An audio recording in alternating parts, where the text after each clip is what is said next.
তো এখন আমরা দেখবো যে একটা এমআরআই হোল স্পাইন কম্পোজিং কিভাবে হয়। তো এমআরআই হোল স্পাইন কম্পোজিং এর দুইটা টেকনিক আছে, একটা হচ্ছে 2 স্টেপ কম্পোজিং আর একটা হচ্ছে 3 স্টেপ কম্পোজিং। হ্যাঁ, তো কম্পোজিং মানে হচ্ছে জোড়া লাগানো। কম্পোজিং হচ্ছে জোড়া লাগানো, হ্যাঁ, অর্থাৎ আমরা দুইটা ছবিকে জোড়া লাগিয়ে একটা হোল স্পাইন, অর্থাৎ একদম ব্রেন থেকে শুরু করে একদম কক্সিস পর্যন্ত যে ছবিটা পাই সেটা হচ্ছে হোল স্পাইনের ছবি। তো আমরা যদি প্রথমে 2 স্টেপ কম্পোজিংটা দেখি, যে 2 স্টেপ কম্পোজিং কি হয়, যে টি টু সেজিটাল ছবি আমরা নেই সার্ভাইকাল থেকে মিড ডর্সাল পর্যন্ত, অর্থাৎ ব্রেনের মিড ব্রেন থেকে অথবা সার্ভাইকাল উপর থেকে একদম ডর্সালের মাঝখান পর্যন্ত যে হলুদ এরিয়াটা আমরা প্রথমে স্ক্যান করি, অর্থাৎ উপরের পার্ট। এই স্ক্যান হওয়ার পরে আমরা আরেকটা টি টু স্যাজিটাল নেই, হচ্ছে মিড ডর্সাল থেকে, যেটা লাল অংশটা, মিড ডর্সাল থেকে কক্সিস পর্যন্ত। এবার এই অংশটুকু আমরা স্যাজিটাল ইমেজ নেই। তাহলে দুইটা স্যাজিটাল ইমেজ নেই হচ্ছে এইভাবে, উপরের পার্ট এবং নিচের পার্ট। তারপর আমরা সফটওয়্যারের মাধ্যমে কি করি, যে এই হলুদ অংশ এবং লাল অংশটাকে আমরা কম্পোজিং করি, অর্থাৎ জোড়া লাগাই। জোড়া লাগানোর পরে এরকম একটা লম্বা ছবি, হোল স্পাইনের ছবি পাওয়া যায়। এখন প্ল্যান দেওয়ার সময় আমাদের কি খেয়াল রাখতে হবে, যে এই হলুদ এরিয়াটা অর্থাৎ উপরের পার্ট এবং যে লাল এরিয়াটা নিচের পার্ট, যাতে এই মাঝখানে একটা আরেকটার উপরে ওভারল্যাপিং হয়। তো এই জিনিসটা আমাদের খেয়াল রাখতে হবে, যাতে এই অংশটুকু যাতে ওভারল্যাপিং হয়, অর্থাৎ এই কমন অংশটুকু যাতে এই দুইটার মধ্যে থাকে, মানে হলুদ অংশতেও থাকে এবং লাল অংশতেও থাকে, এরকম ওভারল্যাপিং একটা অংশ থাকে। এরকম যদি ওভারল্যাপিং না থাকে তাহলে কিন্তু হোল স্পাইনটা এই মাঝখান দিয়ে জোড়া লাগবে না, মাঝখানে ফাঁকা থাকে।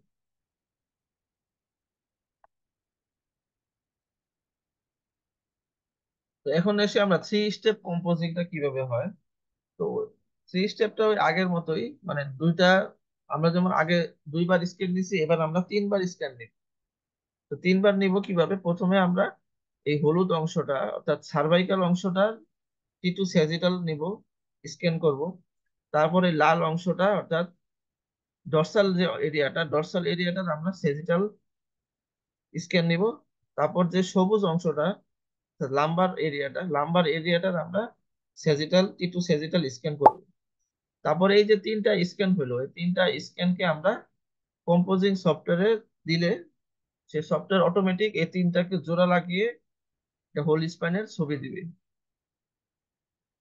তো এখন আমাদের প্ল্যান দিতে হবে এমন ভাবে যাতে একটা আরেকটার উপর ওভারল্যাপিং থাকে।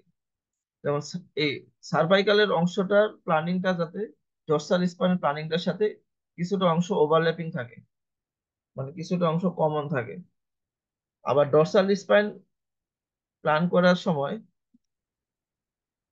এবং লাম্বার স্পাইন প্ল্যান করার সময় আমাদের খেয়াল রাখতে হবে যাতে লাম্বার স্পাইনের কিছু অংশ ডর্সাল স্পাইনের নিচের অংশের সাথে ওভারল্যাপিং হয়। তাহলে আমরা কম্পোজিং করার সময় এবং হোল স্পাইনটা পাবো, কোনো সমস্যা হবে না। তো এখন দেখা গেছে যে আমরা সার্ভাইকাল স্পাইনের কয়টা স্লাইস নিব, ধরলাম আমরা 11টা স্লাইস নিলাম। তাহলে আমাদের এই ডর্সাল স্পাইন এবং লাম্বার স্পাইনও কিন্তু 11টা স্লাইস নিতে হবে। তাহলে 11টা স্লাইস নিলে এই প্রতিটা স্লাইস কিন্তু একটা একটার সাথে জোড়া লাগবে। তার মানে সার্ভাইকালের প্রথম স্লাইসটা ডর্সালের প্রথম স্লাইস এবং লাম্বারের প্রথম স্লাইসের সাথে জোড়া লাগবে। তাহলে প্রতিটা স্ক্যানের যে মাঝখানের স্লাইসটা, যে যদি আমরা বলি মাঝখানের স্লাইসটা হচ্ছে 7 নাম্বার বা 6 নাম্বার স্লাইস, যদি 6 নাম্বার স্লাইসটা আমরা ধরি মাঝখানের স্লাইস, তাহলে 6 নাম্বার স্লাইসটার প্রতিটা স্ক্যানের 6 নাম্বার স্লাইসটা জোড়া লাগলে এরকম আমরা একটা ঠিক স্পাইনাল কর্ডের মাঝখান দিয়ে যে স্লাইসটা যায় সেটাই আমরা পাবো।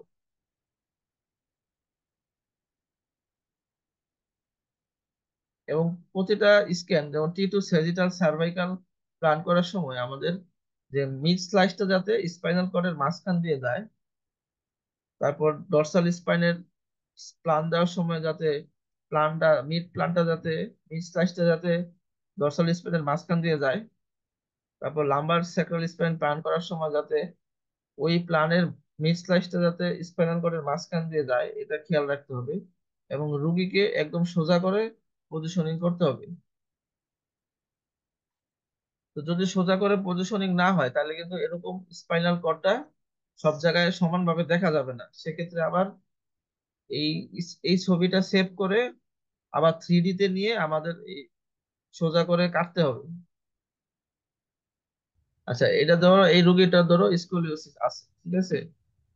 এখন এই রোগী তো প্লান দিলে তো আমরা স্পাইনাল কর্ডের মাঝখান দিয়ে প্লান দিতে পারবো না, তাই না? হ্যাঁ। তো সেক্ষেত্রে আমাদের কি করতে হবে? ধরো সার্ভাইকাল স্পাইনে আমার 11টা স্লাইস আছে, হ্যাঁ। এখন যদি আমি হুম 11টা স্লাইস ধরো এই এরিয়া আর এই এরিয়ার মধ্যে দেই, তাহলে তো আমার পুরাটা কভার হচ্ছে না, তাই না? হুম পুরোটা স্পাইন কভার হচ্ছে না। তাহলে এইভাবে দিলে হবে না।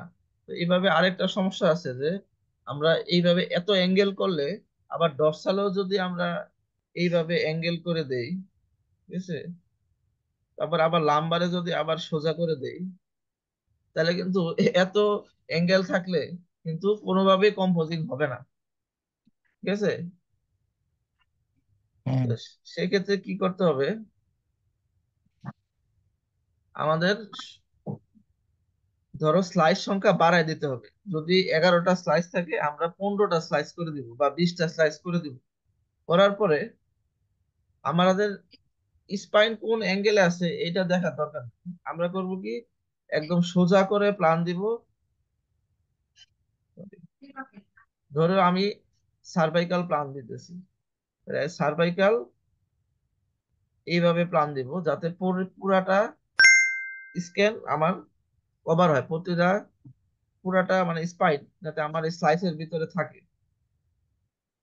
তারপরে আবার যখন ডর্সাল প্লান দিব আমি ধরে এইভাবে এখান থেকে এই পর্যন্ত এবং এখান থেকে এই পর্যন্ত কভার করব, ঠিক আছে।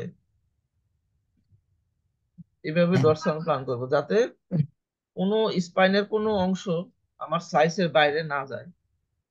তারপরে আমি আবার লাম্বার যখন প্ল্যান দেব তখন আবার এখান থেকে আমি বাড়ায় নিব।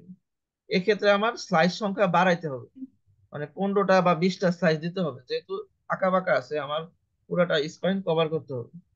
এখন এই হোল স্পাইনটা হওয়ার পরে যখন আমি ছবিটা দেখব, দেখবো যে আমার স্পাইনাল কর্ড সব জায়গায় ভালোভাবে দেখা যাচ্ছে, ঠিক আছে। সেক্ষেত্রে আমি কি করব, যে এই যে সিরিজটা তৈরি হলো, মানে হোল স্পাইনের যে সিরিজটা তৈরি হলো এই 3টা ছবি মিলে, এই সিরিজটাকে আমি 3D তে নিয়ে যাব। 3D তে নিয়ে গিয়ে আমি ঠিক নিচ থেকে আমি কার্ভ দিব, মানে লাইন কাটবো একদম স্পাইনাল কর্ডের মাঝখান দিয়ে আমি নিয়ে এভাবে কাটবো।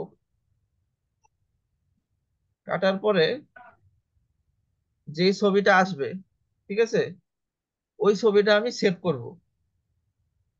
বুঝতে পারছো? জি ভাই। তখন সেভ করলে আমরা হোল স্পাইনের ছবিটা পাবো। কিন্তু প্ল্যানিংটাই আসল। আমি যদি এই স্পাইনের অ্যাঙ্গেলে প্ল্যান করতে যাই তাহলে কিন্তু আমার হোল স্পাইন আমরা পাবো না, ঠিক আছে। আমাদের স্লাইস বাড়ায়া সোজা করাই প্ল্যান দিতে হবে, সোজা করে, কিন্তু স্লাইস বাড়ায় দিতে হবে এবং প্রতিটা স্লাইসে যাতে স্পাইনটা যাতে ভিতরে থাকে। তো আশা হুম, করি বুঝতে পারছো। এখন বুঝতে পারছি বিষয়টা।